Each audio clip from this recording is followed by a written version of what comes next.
is the One Star Cowboys podcast, presented by Haymaker. Now here's your host, Kevin K.T. Turner. Hello world, it is the One Star Cowboys podcast. I'm Kevin Turner with John Machota, Saad Youssef, and Kenton Garrison. Of course, Saad and John over at The Athletic. We're live at the Haymaker Network studios in Frisco, Texas. And, a lot of Cowboys stuff to get to. Last week, in our midweek episode, we got to the Matt Eberflus firing, and there were some things that actually got shelved. And there's some even more things that are going to get shelved, because there's actually a lot of news. The offseason has officially began because we have a Dallas Cowboys player being arrested. So, we still kind of waiting on more details on that. I would just like to admit to our audience out there that I am guilty of recklessly driving on the tollway as well. I've done that before.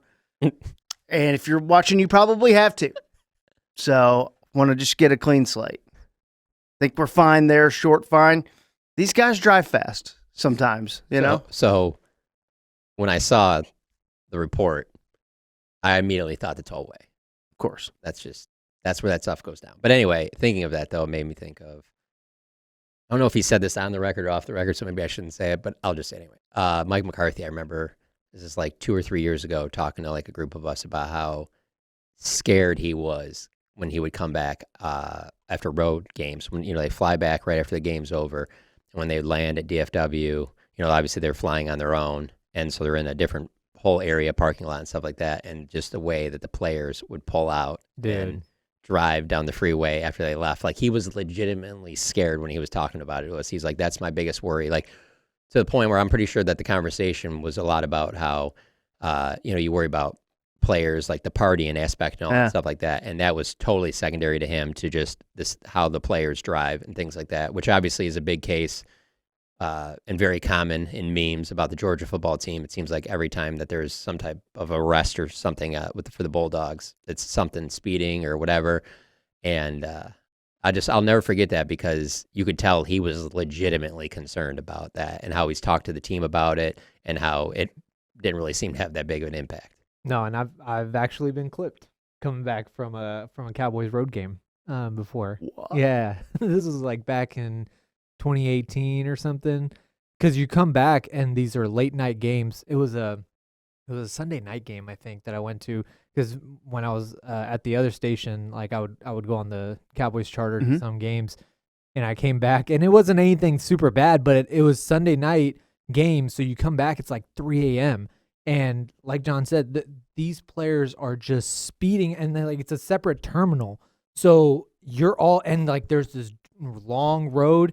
And before you even get on the highway, the players, they're flying. And it's this long road in this separate terminal. It's not even like there's no police. You're not scared of getting pulled over. Yeah. You're just blazing through. It's crazy. And yeah, I got clipped once coming on that street, not on the highway. So it wasn't like super. Well, yeah, we figured that you're still here. You know what I always used to worry about, John, is when we would get home from a road game on the charter for like a day game that the Cowboys won.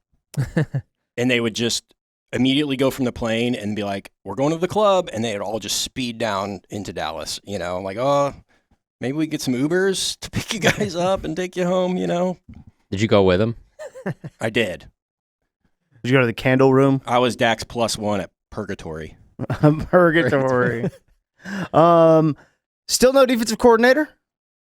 So I'll figure all that out. It's been weird because the coaching carousel is all happening. Harbaugh and Tomlin out. You have all these things. So head coaching jobs are up there first. That's going to be priority and all that stuff. Cowboys still doing a lot of interviews for defensive coordinator, but I don't know. When do you expect a solution on that? Probably not this week. I would think that there's probably wanting to wait a little bit longer to interview a few more candidates, but I think maybe next week, early next week, we could have something.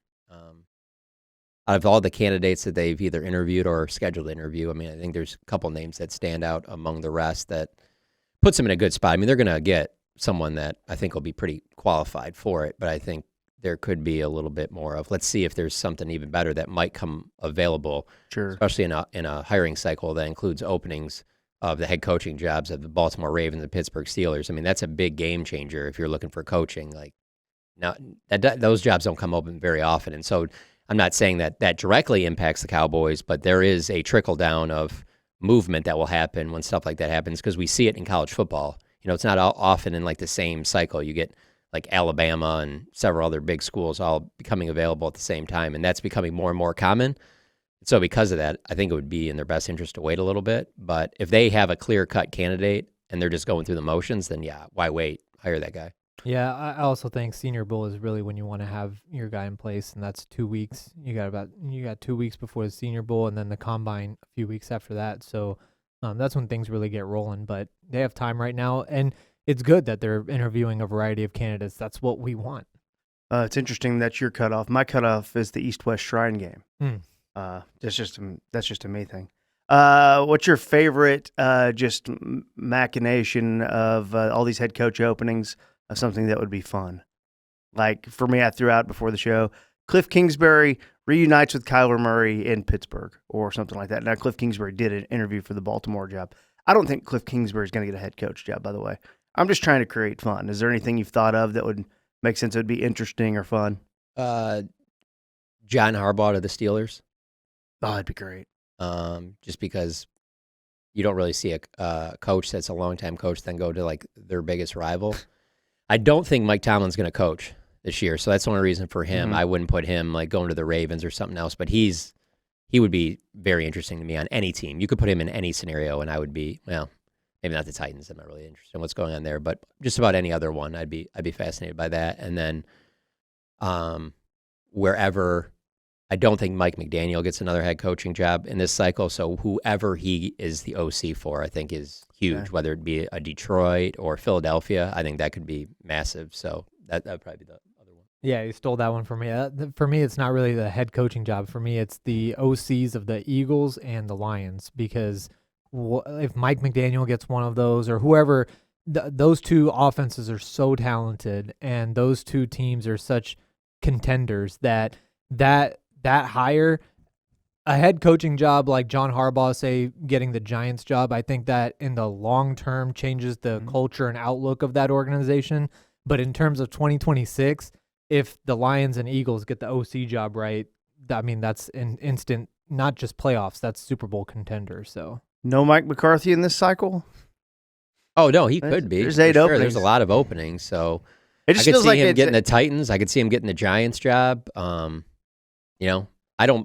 The thing is, like I said, if Mike Tomlin was going to coach this year, I would put Mike Tomlin ahead of Mike McCarthy. But with Tomlin out, other than John Harbaugh, who's clearly above Mike McCarthy. Yeah, no, that's fair. I don't know that. I don't know that. yeah, It's been somebody's going to get a job. Like Chris Shula comes in and gets a job, and it's like, well, there's a spot that was maybe McCarthy, not Miami in general, but like Matt Nagy's getting these interviews, and you're like, well, hold on, are they really going to do that?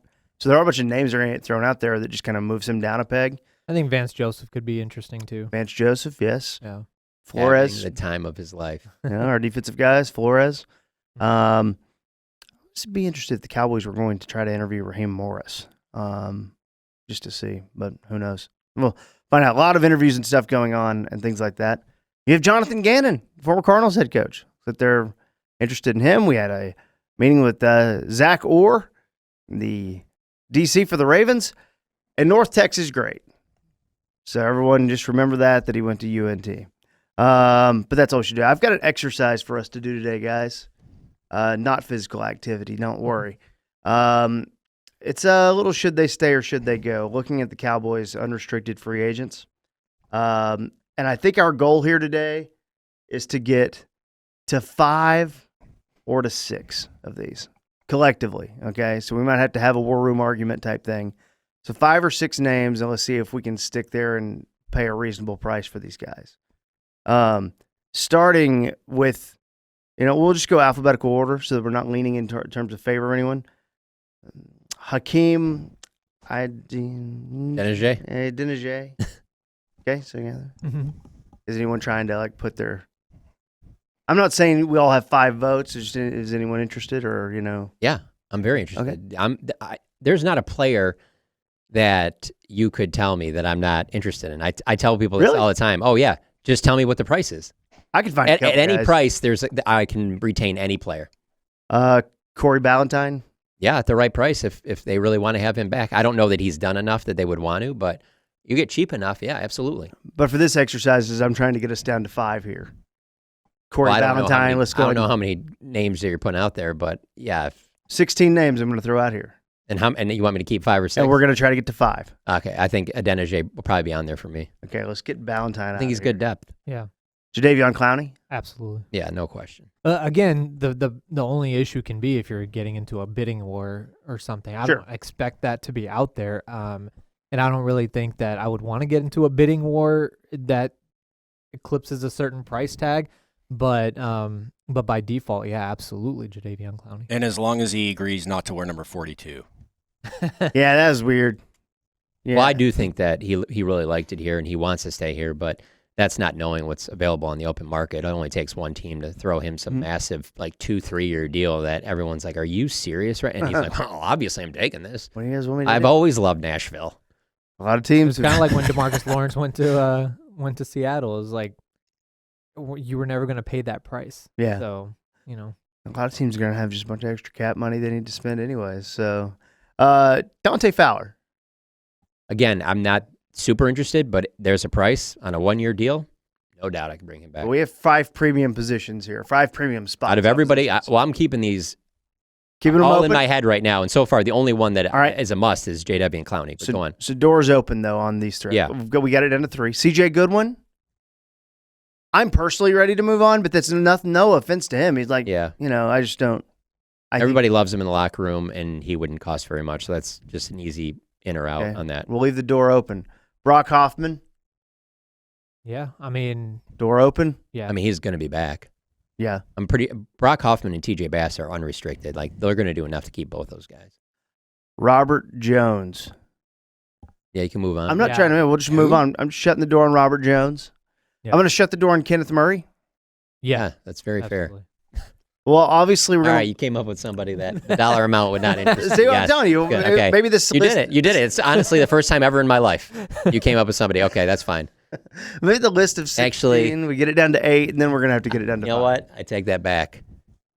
If they didn't trade, or if they didn't let go of Trayvon Diggs, I would have said that. Yeah. Oh, yeah. The dollar amount wouldn't have mattered there. It just best to part ways there. So I shouldn't say never, but usually you can give me the right dollar amount, and I can bring anybody back. Doors open on George Pickens, obviously. We don't have to talk about that. Yeah. Jack Sanborn. Yeah, we're good. Yeah. All right, we'll close the door on Sanborn. The whole pull was that he was an Eberflus guy. If Eberflus isn't here, then what are we doing? Okay, here's a door, and I'm interested to see if this door is creaking. Miles Sanders. No, we're good. No. All right, we're going to close the door on Miles Sanders right there. See, this is working for Jalen Tolbert. I'm out. I'm good. We're closing the doors on Jalen Tolbert. Peyton Turner. I mean, he'll be real cheap regardless, but I mean, I think you can find another Payne Turner. We're going to close the door. Yeah, You've only named 2 people that I'm like, you got to get, and that's J.W. and Clowney and George Pickens. Well, that says something, I think. But Donovan Wilson. The problem is the way that they approach the safety position in general. I don't know what they're going to do to replace him, but he's an absolute liability in pass coverage, but he's a guy you can put out there at starter and just he can be a starter. Yeah, that one in the league. That one depends on the DC. If the DC really wants him, I'm fine with it. If they don't, and they want to go in a different direction at safety, I'm not losing any sleep over it. But I do think, especially when you watch games when they're going on, like on Twitter, I do think he takes more hate than he deserves. Almost like he doesn't bring anything to the table, and that's not true at all. I mean, it's been that way since. You think you know more on the outside than they do on the team, and he was one of their captains. So clearly they think he brings more than what is thought on the outside. So I don't want to act like, oh, yeah, just move on. It's not a big loss or whatever. They do like him. It's been that observation on him really since his second year. Yeah. Because in year 1, I think there was some excitement of what can you do because he was day 3 pick. And I mean, I remember a time we were going, look who Will McClay found and all this stuff. And then, you start, I think it's this thing of tenure when you see the same thing a few times over and over again, like Marquise Bell getting torched on a crosser. You're like, I don't need to see that again. Yeah. Seen it enough. Well, it's not Marquise Bell's fault. It kind of is, but he's taken a lot of it and it's in our head a lot more. You know what I think of when I think of Donovan Wilson? He's the leader in the clubhouse since I've covered the team, and he might be for all time for as long as he's played, as little as he's talked to the media. Yeah. Like he does not talk to. doesn't fire off on people on social media, like just keeps to himself. But he's a sleeper in terms of, like, he's not somebody that you'd want to fist fight at a practice. Yeah. And I will always remember a practice out at training camp when him and Jake Ferguson got into it. And you could tell practice. Jake Ferguson wanted nothing to do with that. And Jake Ferguson, to me, we're just walking around the streets of Dallas. He's pretty high on my list of guys that I want to be like, hey, if we're going to get in a scrap with some other people, I want Jake Ferguson on my side. And the way he didn't want any part of Donovan Wilson, I was like, that's scary. That says like something. Nothing to do with It was the last practice of 2024, and we were standing right behind the end zone, and he said something like, "You Travis Kelce wannabe." Oh, I don't remember hearing that, but Gosh. I know that he wanted. beautiful. He I mean, wanted to see if there was that was a moment. it was fun. for that story alone, we'll leave the door open on Donovan Yeah. Wilson. Is He's Jake al- Ferguson the one with the other Cavender? Yes. Yes. That is correct. So it's Carson Beck. It was Carson Beck and Jake Ferguson. They could have been brothers-in-law. Yeah. Interesting. But also Donovan Wilson, Interesting. he's a strong safety, and I think you also have to grade him for that in terms of his pass coverage not being great. I mean, it's Yeah. fine. You can deal with that. Now, keep in mind, you're not going to mention Malik Hooker here, but Malik Hooker is coming up next year. So if you're going to look at a safety turnover, and if you're starting to do that from your duo, then Donovan Wilson's up this year, Malik Hooker next year. Donovan Wilson always kind of reminded me growing up watching Roy Williams. Yeah. A different version of that, kind of a hammer safety guy Sure. that plays down low a little bit.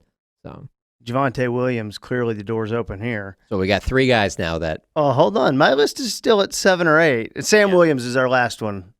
he is the very first name I thought of when I said to you that there is a dollar amount with me for everybody, because I think Sam Williams, to most people, will be like, no, this is done. No, if it 1-year deal, prove it, real cheap, few $1 million, yeah, I'd be interested. okay, the stock is low enough to where you could probably get a good price on him. So And there are things that he does from time to time that, well, some might be foolish, but I'm talking about on the field where I'm like, there is something there. There are things that he does from time to time. This is the best way I can describe it. I think you'd agree with me on this. There were very few, if ever, times that I ever saw Kelvin Joseph do anything that I was like, oh, that's why that guy's a borderline first, second round pick. Never saw anything like that from Ozzie Smith. Never saw anything like that from Tristan Hill. Mhm. There are some times where Sam Williams will do some things. You'd be like, oh, I can see why somebody would take him in the second round. Yeah. just juice off the edge, Absolutely. Like there is something. He definitely has some playmaking ability in the which we don't have any. training camp this year. One of the last practices when he picked off Dak in the end zone, and just how quickly he got 100 yards up the field to the other end zone. Like, I mean, there's something there for sure. Where I can see it'd be worth it if you brought him back from maybe a 1-year deal. Okay. Yeah, he kind of reminds me of Randy Gregory a little bit, to where Sure. in terms of, second round pick, you see the talent. I think Randy Gregory got some time opposite of either Micah or DeMarcus or something, and had a really good year. I think it was Micah. He got a year opposite of him. I think if Sam Williams was meant to be opposite of Micah, and I think Sam Williams would be a lot better. I think his stock would be a lot higher opposite of Micah, but the way he is now, he has flashes. Luke Schoonmaker, also another one that, being a second round pick, I've never seen anything where I was like, Yeah. he's good enough to be I expect him to be on the team.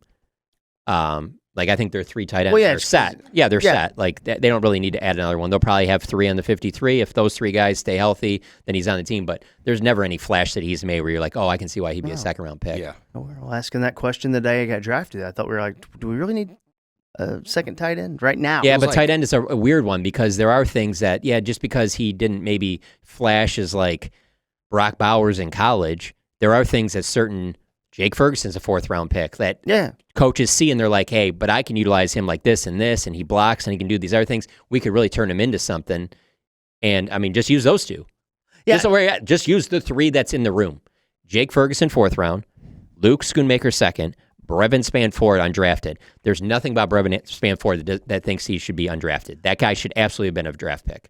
That's what. Well, go ahead. Also, real quick, just at the time that they drafted Schoonmaker, I didn't love the pick, but I also was following a logic of all right, post Witten, it was Jarwin, and then it was Dalton Schultz came in. Instead of paying Dalton Schultz, you had the next guy in Jake Ferguson.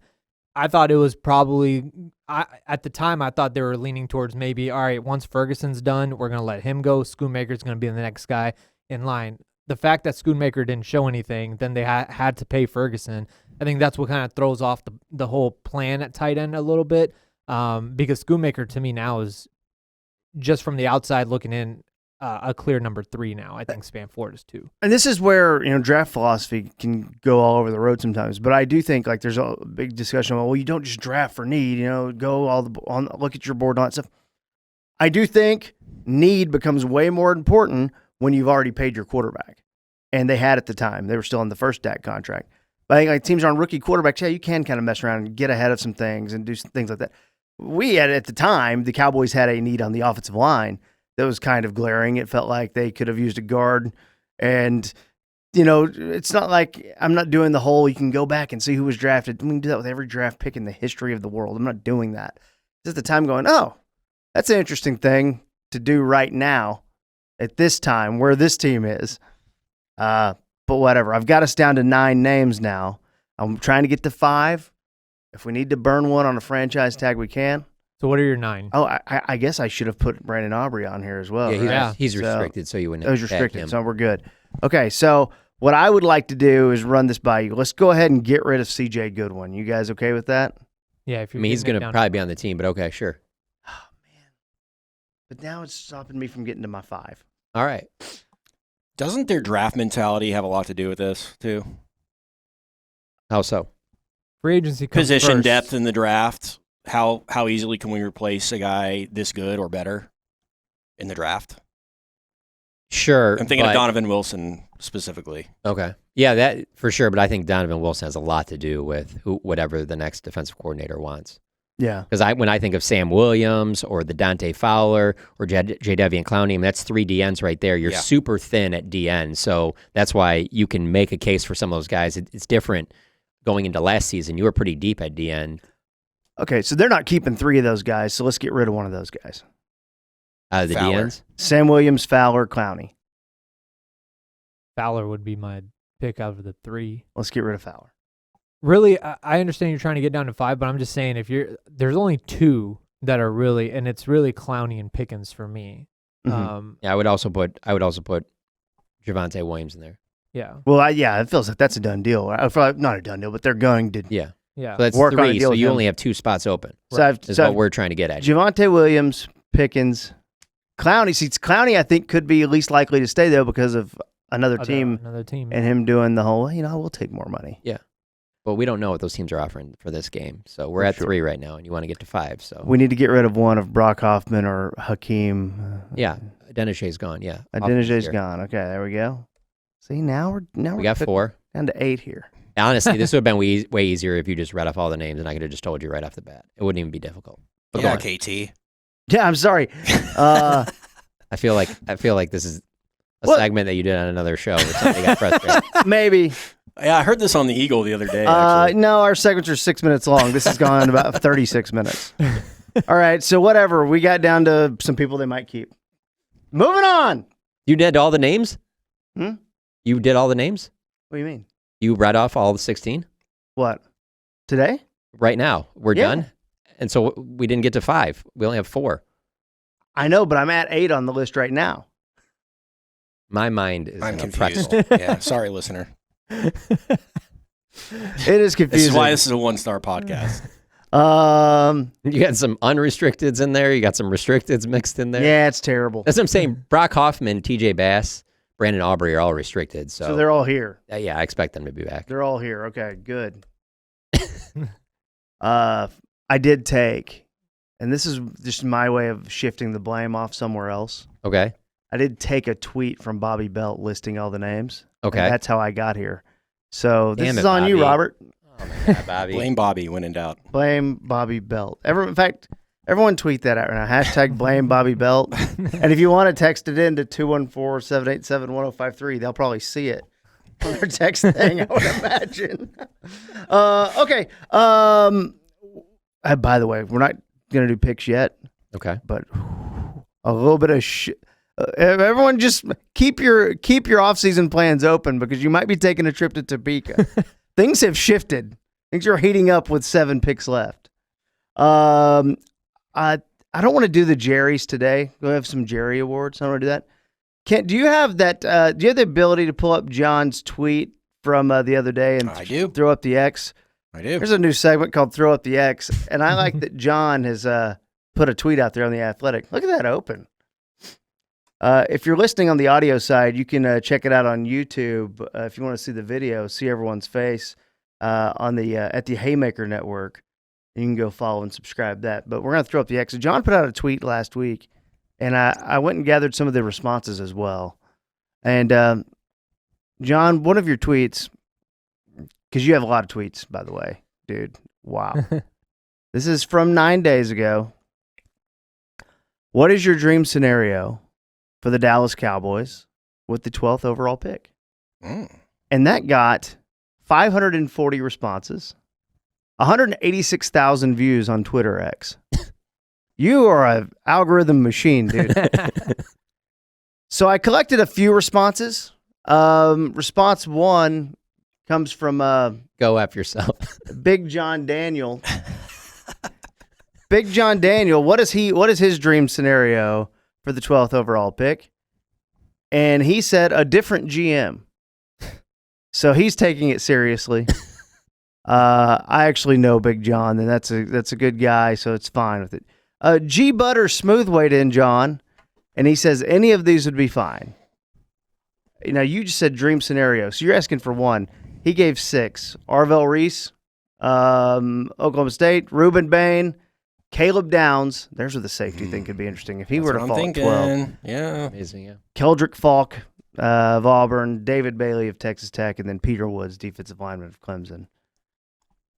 I mean, Caleb Downs, man. That would put so fun. much pressure on the new DC because you have to be multiple if you have him. If you're not multiple with Caleb Downs on the field, then that's coaching malpractice. So I'll believe it when I see it because it's been such a long time at safety. So that would be wild. But I also think that he's so special that he won't even make it out of the top 10. I mean, do you agree? Yeah, I don't think he makes it out of the top 10. And if he did, I still can't. Maybe I need to get ready for a new era of Dallas Cowboys philosophy or something. I can't even imagine them in my wildest dreams picking a safety for the top 15 pick. Yeah. I can't, it's hard to imagine, but I give them a little bit more benefit of the doubt in the draft than it comes to like free agency or something. Mm-hmm. Free agency, I feel like I have a very ironclad, strong idea of what they're going to do. They're not going to budge because that's really Jerry in the front office and nobody else. When it comes to the draft, they've always given some leeway to the coordinator, some leeway to Will McClay. There's always more cooks in the kitchen. So to me, I agree with you. I don't see them picking a safety that high. But if you were to tell me this free agent safety is out there, I would say there's no chance. But if it's in the draft, I still think if he makes it out of the top 10 and he's there and Will McClay and whoever the new DC is really in their ear, I could see it happening. The next person, the last response we'll look at, says they trade it for Max Crosby. What would the Max Crosby, like what does that cost? Like it's not 12 and 20 because they wouldn't do that. No, they wouldn't do that. And they shouldn't do that. I think one of those. at least, yeah. It's definitely going to be at least 1 first-round pick, but Yeah. a second or third probably needs to go in there too. Yeah. And you don't have either of those this year? I'd do it. I'd I'd do that. 20, a third, and throw in a fifth, and I'd do that all day. Can you just imagine, like, now you're giving up a lot of picks, so there's going to be a lot of not drafting. But I'm going to Oxnard, and they have Max Crosby and Caleb Downs. Gosh. And Quinnen Williams. And then with Quinnen Williams and everyone, I mean, yeah, that's that. No, I can't imagine that. Super Bowl. And you know which part of that though? Which part of that I can't imagine the most is the Caleb Downs part. Yeah, and not because I don't fair. think Caleb does. I think there's a lot of teams who feel that way about that position. Mm-hmm. And I just think slides down and there you go. It's the Max Crosby thing. I'm not saying it's likely at all, but like they liked him pre-draft and whatever year that was. What year was that? 2019, 17, 20?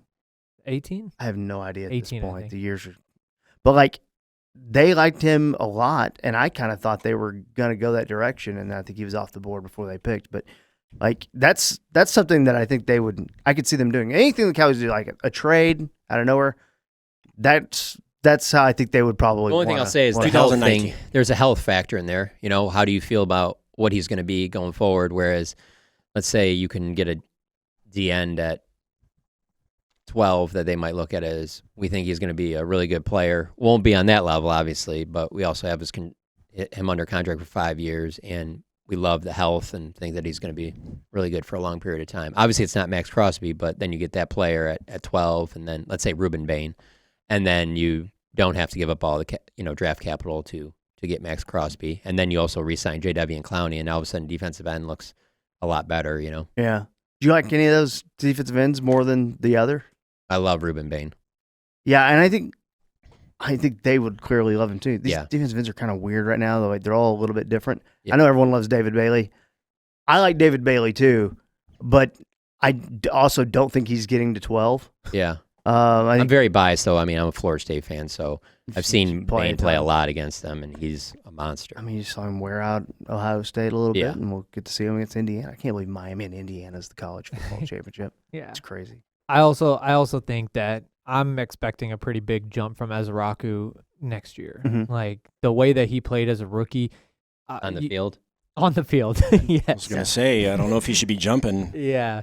But the way he played on the field as a rookie, you always heard, especially because of how long we had Mozzie Smith here in Dallas, you always heard about how, hey, it takes time. You have to be patient, not just defensive tackles, but just defensive line in general, because they're going against bigger guys than they're used to at a consistent basis. And for him to do that as a rookie, as a Raku, without any Micah Parsons factor on the defensive line, I have very high expectations for him in year 2. So I think that's something I would factor in as well at defensive end. Yeah, defensive line in the NFL, I would put up as one of the top ones defensively in terms of the transition from college to pro for sure. Mm-hmm. Whereas like corner, which obviously a big position of need for them, you can probably make a pretty big impact right away at corner. And then obviously on offense, it's running back for me. Running back is number 1 for me across the board. Like if you get a guy early enough in the draft, like you can, that guy, I mean, I'm just thinking of literally it's all Ohio State guys in my head right now. Zeke here, Judkins, Travion Henderson, like those guys can hit the ground running. Mm-hmm. Is there any scenario where 12 or 20 is an offensive player? Of course, it's the Cowboys. I don't think it's likely, but yeah. I mean, how many times Steven even mentioned? No, he's a lineman. Yeah. I don't think it's going to be offensive lineman, but other than that, I think, Just the fact that Terrence Steele played every game, I mean, how important is that for him? Or do you think they would look at the cap number and all that stuff? It's possible, but I think you'd need to see a lot from Nate Thomas before you made that move, and I just don't think that will happen. So I think that they, because of the way their offensive line has been for a long time now in terms of not being able to stay healthy, I think they'll talk themselves into keeping Terrence Steele. Yeah, and also people always are kind of go back and forth on how you would like it, free agency before the draft or draft before free agency, because different teams do it different way, or different leagues do it different ways. But I like free agency before the draft. I like you make this decision, you project it a little bit, and that comes down to Terrence Steele's number, what you want to do with Pickens, how you're going to sign Clowney, get all that figured out, and then go to the draft and have that plan in place. So, I just pulled up the 2019 draft just for fun, just because I'm OCD a little bit. And it was 4th round, pick 106 for Max Crosby. Yeah. And he's been very healthy throughout his entire career. He has not missed many games. He ended the last 2 years on IR, but that was at the very end of the season. And they're never playing for anything, so it doesn't matter, you know. So. Because he's been pretty adamant, like wanting to stay there and build it up in Vegas and do all that, but I mean, he's got sour at the end there. It just makes a lot of sense for where they're at too, to try to get. Yeah, I don't know. The Cowboys in the 3rd round of that pick, and I hate doing this. I said it earlier, but do you guys remember who the Cowboys took in the 3rd round and with pick 90 in that draft 2019? There's no way you remember. Sean Wright. Sean Wright. No. Who? Do you actually remember who the first pick was in 2019? 2019 would have been. I used to be able to do this. This was before CD Lamb. Leighton Vander Esch? Well, the overall, for the Cowboys, it was Wait. No, 19 might have been Tristan Hill. 2019, they didn't have one. It was because Tristan Hill. the Amari Cooper trade, right? Yeah. Yeah. 18 was Lane Vander Esch. 2019, Kyler Murray was your number 1 pick. Quentin Williams was your number 3 pick. Yes, that would have been Tristan Hill, and it would have been Connor McGovern. So Good player. It's fine. Second best he Connor goes McGovern. sign with someone, right? Yeah, but for a 3rd round pick, you'd be happy with that. I mean, look at how little they've gotten from the Matt Waletzkos and the Josh Ball. Yeah. It was like 4th round, right? Yeah. Yeah. I mean, got nothing. Yeah. All right, that's fine. I had enough the 2019 draft. And you guessing who went number 2 in the 2019 draft? Kyler Murray went 1st. Quentin Williams went 3rd. Was this the DFW draft? No, that was 2017. No, 2019 was. I don't know where it was. Yeah, that was Myles Garrett. That was Nick Bosa right Oh. there, number 2. Nick Bosa 2. All right, let's do some picks here. Divisional playoffs coming at us. Did you guys enjoy Wild Card Week? Oh yeah, that was awesome. To- Except for the last 2 games. But Still a quote from another show I heard this week from Bill Jones. What was your favorite game this weekend?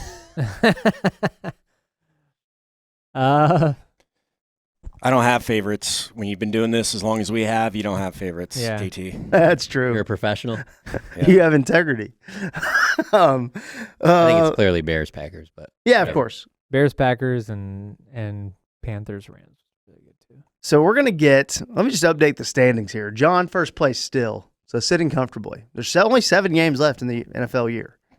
And we're not doing anything for the Pro Bowl. John, 28.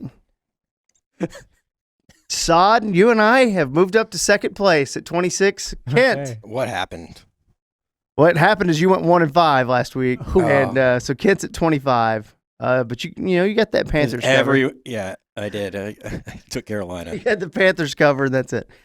So we will start with you, John, in first place. If you guys are okay with this, I've made I took a little control of the Denver and the Buffalo game because it was Denver -1. I've changed that to Denver -0.5 a point. I don't want any whole numbers. Let me look. If y'all just want to make it a pick 'em, we can. Well, when I went to the Athletic too, it showed that 100% of the Athletic experts so far had picked Buffalo. So I was like, well, Denver's still getting, See, I think there was a Broncos, fan account or something that said David, like they were like David in the David versus Goliath. Oh, I was like, you're the 1 seed. You're the 1 seed. At home. What are you talking about? They're getting ripped on that. So I'm going to do Denver. Still, Man, that's so good. still Such a good matchup. the man. favorite by Wow. 0.5 point. Jim Nantz, Tony Romo will be on the call. Yeah. That's Tony's the worst take- part of the game. Tony's taking some heat this week. As he should. He sucks. It's gotten Jesus, Todd. it's gotten bad. Yeah, I'm gonna go Denver. That is such a tough place to play, and their defense is nasty. And I mean, this should be Buffalo's year to go to the Super Bowl with the way everything happened, but I like the Broncos. There is something And weird. They don't feel. Sean Payton annoys me, so if I'm wrong, I'll be happy. He annoys me He's too. so smart. Why does he knows annoy me? Yeah, everything? Like, I how agree. many Super Bowls has he won? Like, he's got to be going for like 13 now, right? Oh my God. The way he was talking to that reporter about Yeah, the Drake about- Greenlaw thing, get over yourself, nerd. Oh my God. He's just asking. Everybody talks like that. Like when you come downhill to stop the run. And the way he was like, do you know what that means? What do you mean coming down the hill? Okay. We forgot. You invented football, Sean. Calm down. Yeah, the guys that do that stuff it's just never cool to me. I mean, there's like a thing like, well, you lose your cool, but like he's got a history of kind of being pretty smug. So Yeah. there you go. Sod. It feels like it should be Denver, and then you always have those quarterbacks who go on those special runs, and it's not even special quarterbacks all the time, like Eli Manning, Joe Flacco, whatever. I don't know. The Bills lost 2 more receivers now to torn ACLs. It's just hard to see them getting through that defense, so I'm going to take the Broncos as well. Denver minus. And I love Josh 0.5. Allen, so if I'm wrong, I'll love that. I'll be You don't happy. love him as much as Tony does. Tony has been Yeah. Tony has regressed quite a bit. On a side note, by the way, if we're talking broadcasters for a second, I love it. that was the best Tom Brady game Yeah. I have seen. And I haven't watched every single one of them, but I've watched a lot, and that is what you pay. I'm not saying he's still not. I don't think any broadcaster's worth all that, but that's why you pay him the top money for that. Yeah, you usually pay market value and more. Yeah, that was good. That was a good game. I all year and even last year, I think every time I watch a game, I go, there's something that if you were a developing quarterback, you could write down that and keep. He says stuff that's in not always, but like specific to quarterbacks. If you're a high school quarterback, so I would be like, oh, yeah, I would write that down. But I would remember that. His annoying things aren't even that annoying though. Like when he sees a big play happening and he starts going, like his surgically enhanced cheekbones. Yeah, so the look is different, but I'm saying like when Tony makes those sounds, it curls me up inside. But when Brady does it, you kind of start thinking like, all right, he's seeing something happening or whatever. He's excited. He's excited. won Super Bowls. Yeah. Yeah. Burkhardt is way more annoying than Brady is. I 100% agree. I think my Tom Brady complaints is all cosmetic. I think the veneers are making the SHs kind of sound kind of weird there, Kevin. I don't know. But who am I to talk about it? I mean, I'm by no means a smooth broadcaster. In fact, one of the least smooth we've ever seen. Kent, before you give your pick, do you think... I'm going to chime in on it. But I just want to ask you this, though, going back to what I said about Sean Payton. How much do you think he's changed since he had Kevin James play him in a movie? Oh, great point. Life altering. Yeah, that's a great point. I've always had faith in Sean Payton. I think he has a right to be cocky. I think he's one of the greatest coaches of the last 20 years, and what he's done with Denver proves that. So I'm taking Denver, but let me defend my guy Tony Romo here for a second, guys. Okay. The hardest thing to do in broadcasting, especially television broadcasting where you're on TV, is be relaxed. Just ask Jason Witten. Just ask Emmitt Smith. Just ask Drew Brees. Yeah, see, I think he's relaxed. And Tony Romo is so daggum relaxed that it's just like you're hanging out with your boys watching the game. That's what I like about Tony is he doesn't get into quote-unquote broadcast mode. He doesn't turn it on for the camera, right? He's the same guy, I think, on camera, off camera. I think John Madden was like that. I'm not comparing him to John Madden, but I just think the relaxed bit of Tony Romo is way underappreciated when you got guys that are so daggum rigid that it's like not personable at all. Does that make sense? It does, but I will also say that the game has leveled up. When you talk about John Madden, who was his rival, the money they're paying to these former quarterbacks, I get, and you should be like that, and you should be relaxed, but I need you to be prepared, definitive about your points too. Yeah. I can't have, Jim, they could go for it right now, but they're not. But they're not going to go for it. Like, say if you think that they should or not. And I think Troy does a great job with that. Yeah. And I think Tom, the more he does it, the more he's like that. And I still think Tony Romo's great. Don't get me wrong. I'm just saying that there are too many times in big games where he's just like, yeah, I kind of would go for it here, but maybe I wouldn't. Yeah, say it. Yeah. You're there to say it. What are we doing? It's like when the ref official comes in and goes, well, I don't know. This is a tough one. No, you're here to tell me if it's a catch or not. Right. And also, who cares if you're wrong? No one cares. Every play is the biggest play of the game at the end of the game. And it's like it all comes down to this. And then they get a first down, and then 3 plays later, it all comes down to this. And it's like you can't have that many. Like if it's a 4-down territory, 3rd down is not where it all matters.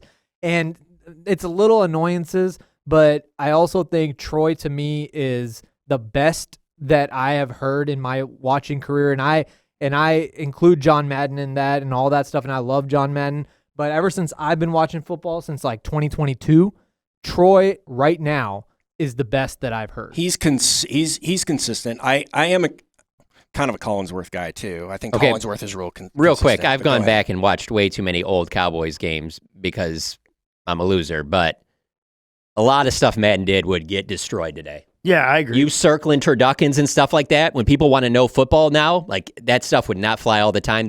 And I'm not saying that he wouldn't still do it, but the blowback he'd get from a social media era, he would put some of that away to be like, no, I am a Super Bowl winning head coach. I need to talk about why they're running this defense right now in this situation. Like that stuff, you can do a little bit of it, but you could not do it all game long, circling Troy Aikman's face and being like, he said he's going to grow a beard this week. And if you look right here, like, I mean, this stuff is all legit stuff. And it's fun. Don't get me wrong. And him and Summerall are the goat of goats. But I'm saying it's tough to compare today's era of broadcaster to then. It's way different. The monetization of the game also would mean that a corporate executive is also giving him more notes than he ever got. Yeah. He was able to run free back in the day.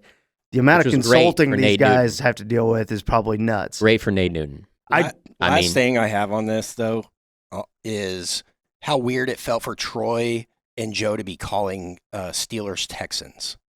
Just any Monday night game. Didn't you want to turn weird. on Bears-Packers and have Joe and Troy calling that, or turn on Eagles-49ers and have them calling that game? Like, it just felt the play-by-play and the color guys didn't really match up with the matchups this year as much. For Bears-Packers, 4th and 8, everything's on the line.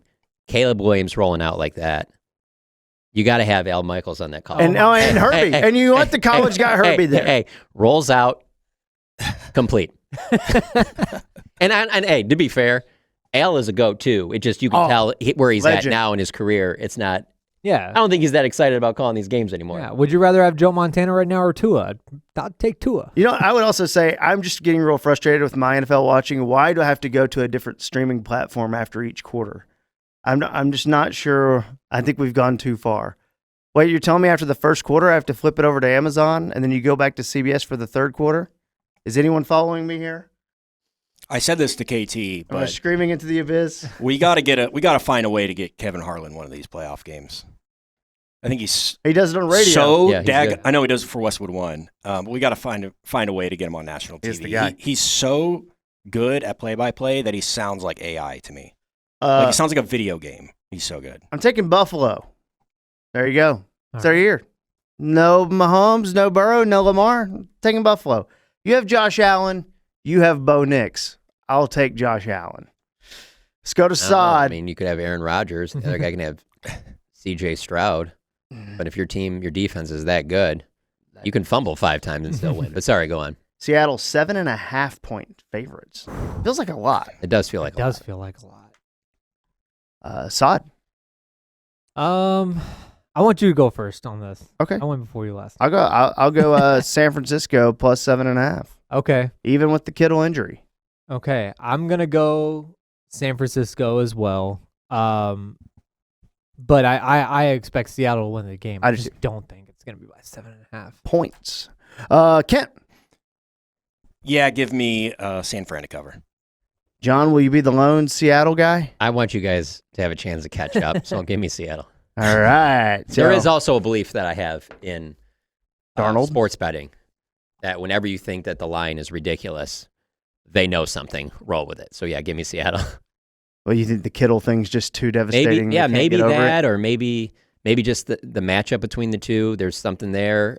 Playing in Seattle, noise factoring in, and how that could cause some issues with San Francisco's communication. I don't know. They did shut them down really bad. That was it, Week 18 game. Yeah. That does not inspire a lot of confidence for San Francisco. But yeah, that is a lot of points for a playoff game. New England. This game is 3. I've made it 3.5. New England 3.5 point favorites against Houston. Sod, we'll start with you.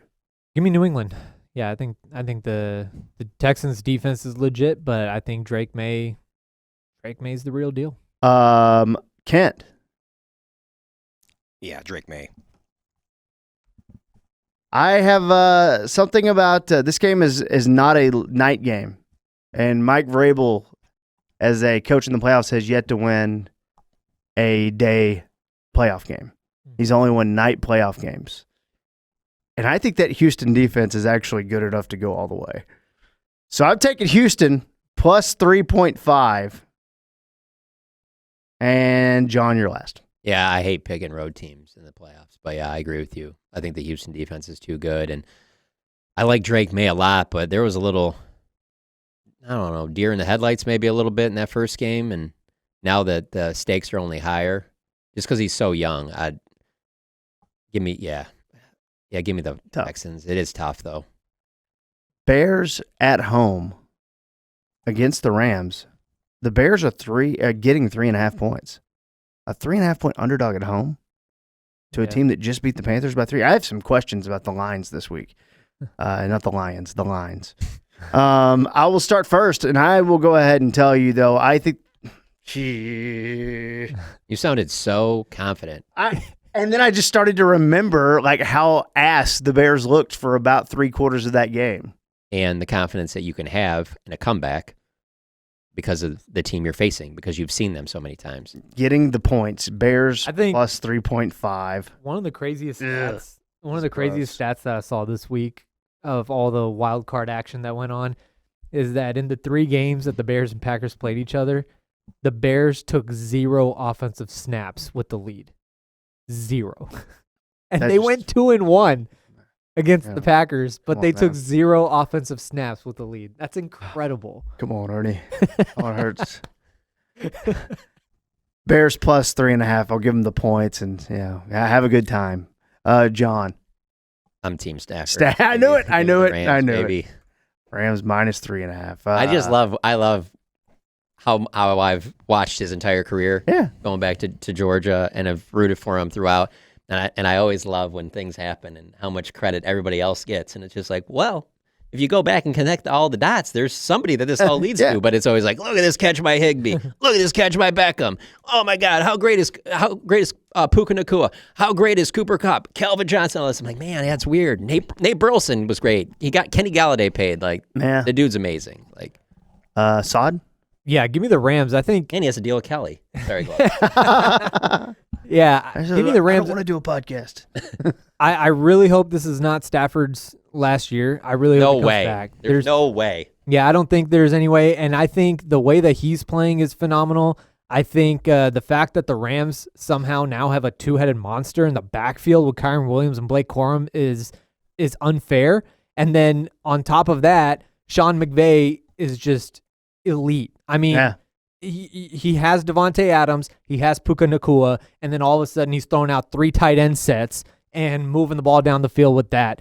It's ridiculous. And also, side note, another ridiculous stat from this week is that Sean McVay has played a different team in the playoffs every single game. He's never played the same opponent twice. This That is is like crazy.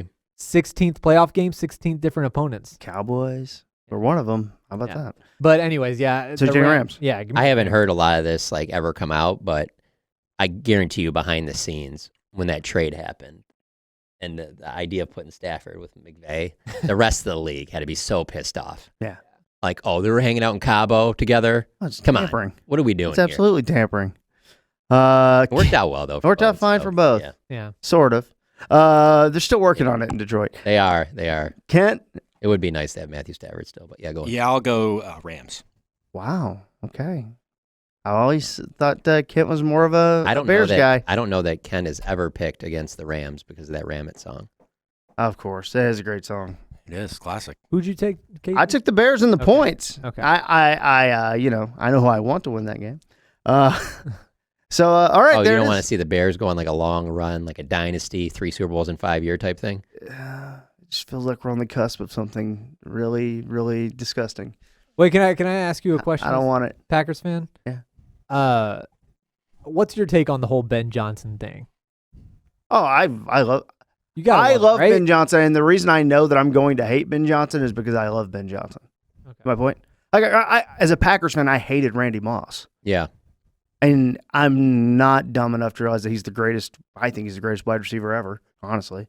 But like, when there's someone that good, I'm scared of how good he's going I to thought be. the handshake was kind of weak on Ben Johnson's part. A lot of people praised him for that. He kind of weaseled his way out of it. Instead of like, you just won, just give him a firm handshake, look him in the eye. Like the way he kind of weaseled out of it and then dove out, I was just kind of like, I don't know. The handshake, I didn't like the F the Packers and all that stuff. Love Well, that. so here's my problem with Ben Johnson. I think Ben Johnson is a guy who might need to create a narrative in his head because he was doing the whole, we've heard a lot of noise. We heard a lot of noise. Dude, Green Bay didn't say anything Yeah. because they don't have anyone. Now that Mike is gone, they don't have anyone that talks to the media. Right. So, you know, But I think every coach does that. yeah, it was Yeah, just like, they I was always- like, they always try and get you. Nick Saban was doing that at Alabama. Like he would try and get his guys thinking like that they were the underdog. I was like, yeah, we said something. We embarrassingly lost to you last time. No one Yeah. was saying anything in Green Bay. I also think Matt LaFleur should keep his job. I know a lot of people.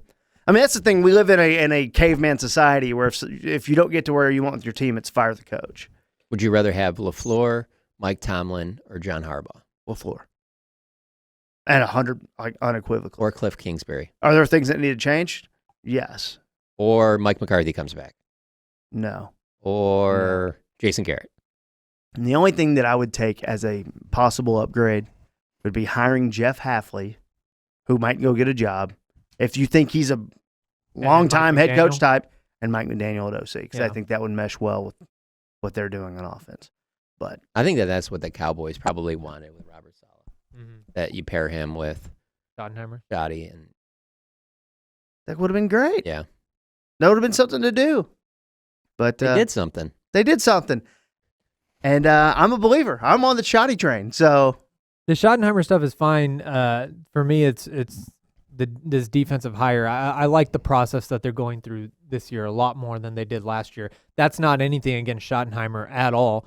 I'm not even talking about the hire. I'm talking about the process. When you have Ben Johnson out there and he's that offensive mind that he is, you have to interview him. yeah. Even if there's a 0% chance you are going to pay what it takes, and there's Right. a 0% chance Which there was, that yeah. he's going to choose you, I understand that. But just as a formality, you pick the brain of that and take it into your future and let Schottenheimer know, like, hey, this is what this guy. There are a few guys that when they actually are in the cycle, you know they're gonna hit. Yeah. And Shanahan was one back in like 2017, whatever that was. You knew that he was gonna be the guy. Every team, and you have to understand, like, you don't get that opportunity very often. Sure.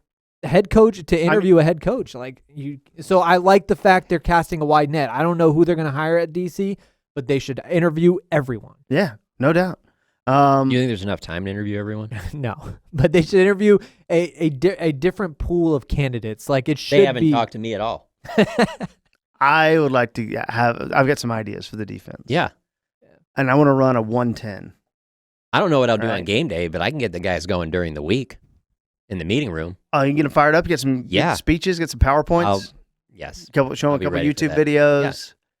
Maybe a Bruce Springsteen story. I'm not a real Seen that scheme work? guy. I'm more of a Yeah. kneecaps biting guy. Yeah. Kneecaps biting. Yeah. Scheme out. It's so weird too. He can be that guy. Yeah. He can't have any ideas on the scheme. He just eats steak. And That's it just all. and it just gets so boring. There's like another Wednesday meeting. He's There we go bringing again. out the sledgehammer and the watermelons Oh again. my God. Jesus. All right. That's That's already. That's enough for us to check us out. Check out John and Saad over at The Athletic. Check out Ken on the Mad About Movies podcast. We do a podcast once a week here at the Haymaker Network. Give that a like and subscribe on YouTube if you will. Share that podcast around. We'd really appreciate it. And we will catch up with you next week. For John, for Saad, for Ken, I'm Kevin. See you next time on the One Star Cowboys podcast. Goodbye. The One Star Cowboys Podcast. The One Star Cowboys Podcast. The One Star Cowboys Podcast. Presented by Haymaker. Presented by Haymaker. Presented by Haymaker.